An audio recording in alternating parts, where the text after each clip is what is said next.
চলো আজকে তোমাদের কাছে পটল চিংড়ির রেসিপি নিয়ে চলে এসেছি। তো কিভাবে করছি প্রথম থেকে ভিডিওটা লাস্ট পর্যন্ত দেখতে থাকো। দেখো প্রথমে অল্প পরিমাণ তেল নিয়ে নিয়েছি। তেল নেওয়ার পরে এগুলো আমি পটলগুলোকে একটু পটলগুলোকে ছিলে ভালোটি করে মাঝ বরাবর কেটে যেরকম পটল কাটে সেরকমভাবে আমি পটল কেটে নিয়েছি তিকোনাভাবে। এখানে নুন হলুদ মাখিয়ে আমি জাস্ট পটলগুলোকে একটু তেলটা হয়ে গেলে ভেজে নেব।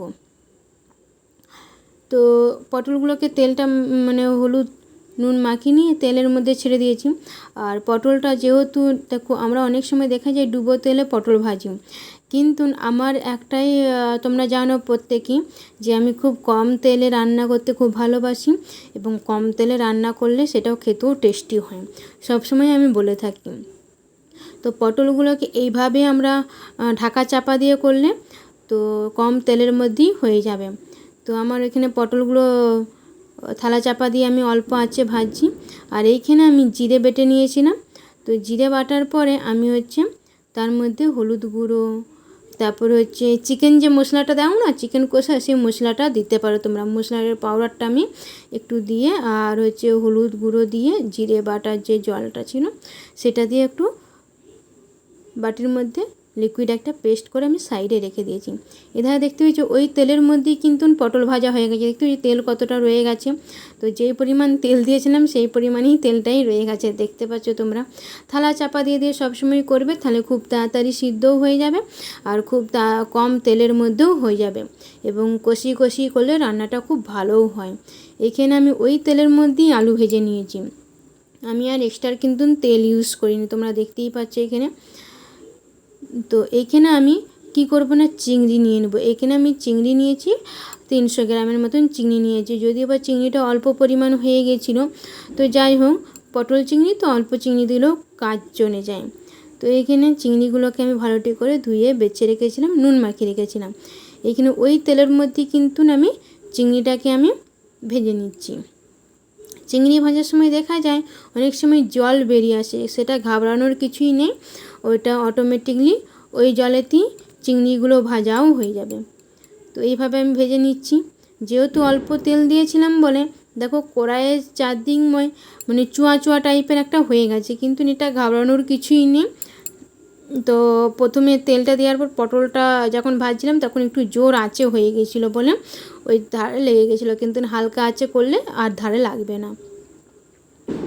তো এইখানে হয়ে গেছে চিংড়িতে, আর ওই কড়াইয়ের মধ্যে অল্প সামান্য তেল দিয়ে দিলাম, যেহেতু তেল আর ছিল না ওই জন্যই তেলটা দিয়ে দিলাম।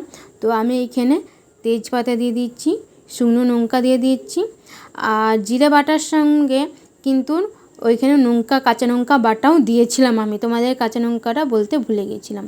তো এইখানে দেখো গরম মশলা একটু ছিঁড়ে দিয়ে দিচ্ছি, লবঙ্গ দিয়েছি, আর গোলমরিচ দিয়েছি, আর ছোটো এলাচ দুটো একটু হাতে করে চিড়ে নিচ্ছি। এইখানে আমি পেঁয়াজ দিয়েছি, প্লাস রসুনটা দিতে ভুলে গেছিলাম ফার্স্টে। তো প্রথমে রসুনটা দেওয়ার পর তারপর তোমরা পেঁয়াজ টমেটোগুলো দিবে, কিন্তু যাই হোক পেঁয়াজটা দেওয়ার পর আমি রসুনটা এমনি করে ভেজে নিচ্ছি, দিতে ভুলে গেছিলাম যেহেতু। তো এই রসুনের কাঁচা গন্ধটা কেটে গেলে আমরা পেঁয়াজটার সঙ্গে মিশিয়ে দিচ্ছি, দেখতেই পাচ্ছ।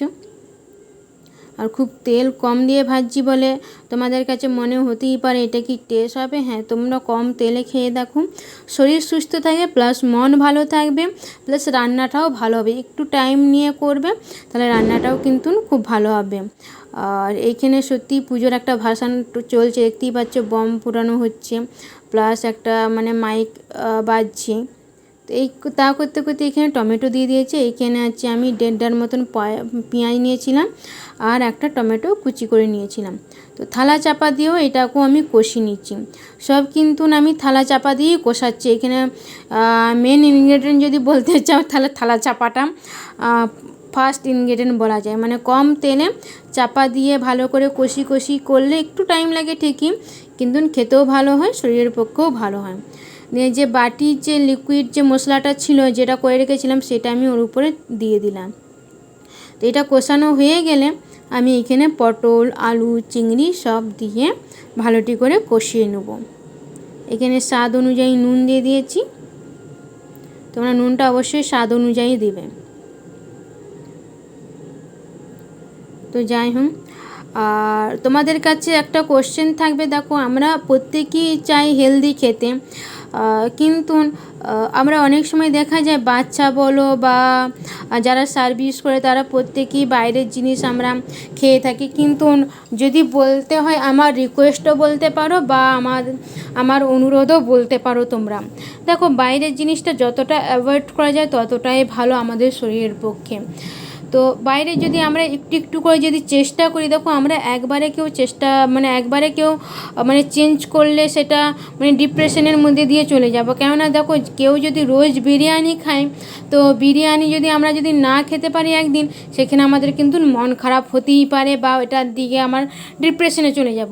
তো সেই ক্ষেত্রে আমি বলবো কি, তোমরা যারা বিরিয়ানি রোজ খাচ্ছ বা সপ্তাহে 2 দিন বিরিয়ানি খাচ্ছ, তারা সপ্তাহে 1 দিন বিরিয়ানি খেও। বা রোজ যারা বিরিয়ানি খাচ্ছ বা সপ্তাহে 1 দিন বন্ধ করো, 1 দিন ঘরের খাবার খাও। তা সেই ক্ষেত্রে বাচ্চাদের হাতেও আমরা কিন্তু ফাস্টফুড বা জাঙ্কস ফুড খাবারগুলো আস্তে আস্তে কমাতে থাকবো। তার ফলে কি হবে না, আমাদের যে বিভিন্ন ধরনের, দেখো আজকে আমরা কেমিক্যাল জাতীয় জিনিস ইউজ করছি না, তার ফলে আমাদের বিভিন্ন ধরনের রোগের টেন্ডেন্সি বেড়ে যাচ্ছে। দেখো সেই ক্ষেত্রে আমার কিন্তু পটল চিংড়ি হয়েই গেছে, আমি নামিয়েও দিচ্ছি, গরম ভাতের সঙ্গে সার্ভ করছি। আর এটা কেননা আমার অভিজ্ঞতা থেকে বলছি, আমরা নিজেরাও খাই না, প্লাস আমাদের বাচ্চাদেরকেও সেটা অ্যাভয়েড করি। হ্যাঁ, হয়তো 2 মাসে একবার আমরা দিই বাচ্চাদেরকে, সেটা শরীরের ক্ষতি করে ঠিকই, কিন্তু বাচ্চারা তো চায় বন্ধু বান্ধবের পাল্লায় পড়ে তো খেতে পারে। কি করব, ওই সব 2 মাস ছাড়া একবার আমরা ফাস্টফুড এলাও করি, তাছাড়া আর কিন্তু এলাও করি না। তো তোমাদের কাছে যদি এই অনুরোধটা ভালো লেগে থাকে তাহলে অবশ্যই তোমরা ট্রাই করো, চেষ্টা করো। আর তোমরা কারা কোথা থেকে এই রান্নাটা দেখছো অবশ্যই তোমরা কমেন্টের মাধ্যমে জানাবে। তো ওকে, বাই বাই, এখানেই শেষ করছি।